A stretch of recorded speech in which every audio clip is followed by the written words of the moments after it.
atvažiuoja finalinio ketvirto kalibro komanda, turinti daug talento, daug patirties, ypač gynėjų grandyje ir tikrai laukia sunkus iššūkis mūsų. Ir kalbant apie tą gynėjų grandį, tai atvažiuoja nukraujavę, nebus Kostos Luko, toks kaip ir varikliukas organizuojantis visą puolimą, ko netenka Pao atvažiuodama be jo.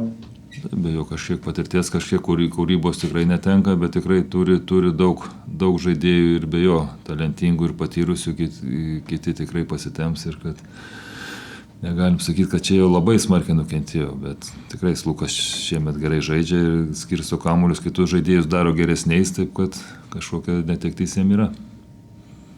Ar jo netektis leis gynybą dar labiau smarkiau susikoncentruoti į Kendricką Naną?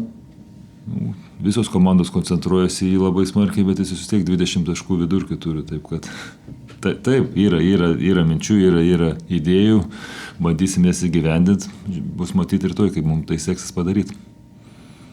Šiaip prieš tokias komandas laiką yra keliamas tas klausimas, ar geriau bandyti uždaryti lyderį, ar atiduoti jam metimus ir uždaryti likusią komandą, kad atmušti, sakykime, nuo bendro to viso vaizdo, kaip jums atrodo, kas yra geriausia?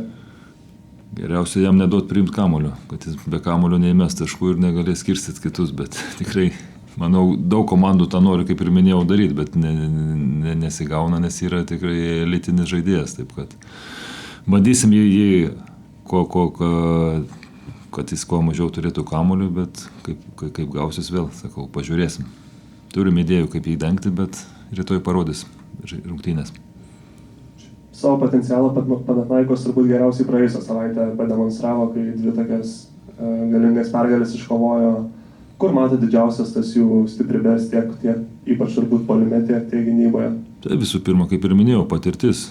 Patirties turi nežmoniškai daug, turi talentingų žaidėjų ir komanda, kurią veda į priekį gynėjai. Taip kad elitinius gynėjus Eurolygoje turi, tiek puolime gali kur, tiek ir gintis gali, taip kad visi tie keli dalykai susideda, kad jie prieš rimtas komandas dar ypač užsiveda prieš savo tos oponentus finalinio ketvirto, kaip galima sakyti, taip kad dėl to jie yra ir vieni favoritų šiemet laimėti Eurolygą. Žvelgiant jūsų daržą, dabar tos rungtynės vyksta kas dvi dienas, kalbėjot Panevėžy užvakar, kad tų pasirašymui labai nedaug laiko, peržiūra ryte vakarė einate žaisti rungtynių. Ar tokiam laikotarpį kažkiek mažinate lūkesčius galbūt aukliniams ir bandot supaprastinti tą taktiką, ar važiuojate tokiu pat tempu kaip sezono pradžioje? Ne, taip. Ne tik iš šiam laikotarpiu, visą laiką žinom, kad jeigu tu kuo paprasčiau kažką viską darysi, tai tuo greičiau, tuo žaidėjim lengviau gal yra, taip, kad jiem nereikia galvoti, jiem gaunasi daugiau automatizmo, tai jie viską greičiau gal daro, tai gal norim į tą pusę eiti. Ir aišku, negalim, kai minėjau, ne tiek rungtynių, tai gali prisigalvoti čia sėdėdamas prie stalo ar ofise, kad galim žaisti taip, su to vienu žaidėju taip, su kitu kitaip, bet tikrai, ir kaip ir minėjot, norim, kad būtų kuo paprasčiau ir žaidėjim kuo aiškiau ir tada visiems gal tas aiškumas šiek tiek padeda, nereikia tiek galvoti, tu taip nesustoji, kaip sakytų, viskas sprendimus priiminėjai greičiau. Prieš dienos klubą nebuvo apmaudu, kad į Panevėžį nesižada daugiau jaunuolių? Ne, nežinau, taip tikrai vėlgi, tu žiūrim savo dažą, kaip ir minėjau, neturim treniruočių, tai tos rungtynės kaip treniruotė, jeigu vešės kitus, tai čia paliekam, ta tokia dilema yra, tai palieki, jie vieni individualiai sportuoja, tai norim geriau, kad grinai, kaip turėjom vakar, kaip treniruotė. Rimta treniruotė, gerai, visą laiką 40 minučių išlaikėm koncentraciją visas minutės, visi gavo laiką paskirstėm, visi gavo krūvį, tai tokia mintis buvo ir tokia idėja, toliau žiūrėsim. Kaip treneris esate laikomas vienu ramesnių Eurolygoje, priešingai negu Erginas Atamanas, kad dažnai lieja emocijas, renka baudas ir nuobaudas. Kiek svarbių trenerių įgūdžių laikote sugebėjimo pakeisti emocinį rungtynių foną ar paspausti teisėjus?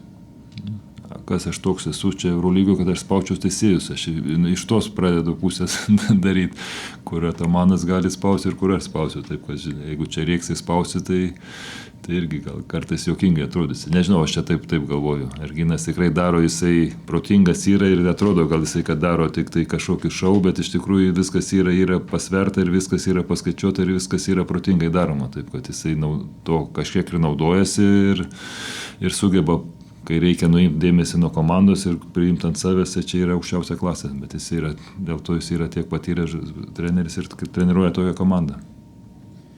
Dar apie trenerio aktualijas, Barnis įskyrė su Gordonu Herbertu, teigdami, kad nori įžiebti nuo ekipų komandoje. Ar neatrodo, kad kolegų leidimai tampa vis dėlingesni prieš. Bet tai vėlgi, sakau, aš čia tais dalykais, kurių negaliu kontroliuoti, nenoriu nei šnekėti, nei diskutuoti, taip gaila tikrai, nes irgi keista ir traumos turi komandos viską, bet čia dalis to mūsų darbo yra. Gaila žmonių, kurie įdeda, žinau, kad visa širdis siela, bet čia toks gyvenimas, nieks nuo to neapdraustas yra ir čia, kaip ir sako, atėjęs į šitą darbą, tu žinai, kad tokia gali būti tavo ateitis. Svarbu daryti, ką tu supranti ir daryti, stengtis ir viskas. Praėjusiame mače vėl nebuvo to, kad Giedraičio klubas rašė, kad jis jaučia kojos skausmus tik abstrakčiai. Ar tai yra ta pati išmanys traumas nauja ar nauja problema? Ta pati kažkiek jaučia, tai norim dar grinai pasitikrinti, duoti laiko kažkiek tai ir pasižiūrėti, kad nenorim forsuoti ir būti 100% užtikrinti, kad jisai yra sveikas. Visi kiti pasiruošę rytoj? Taip.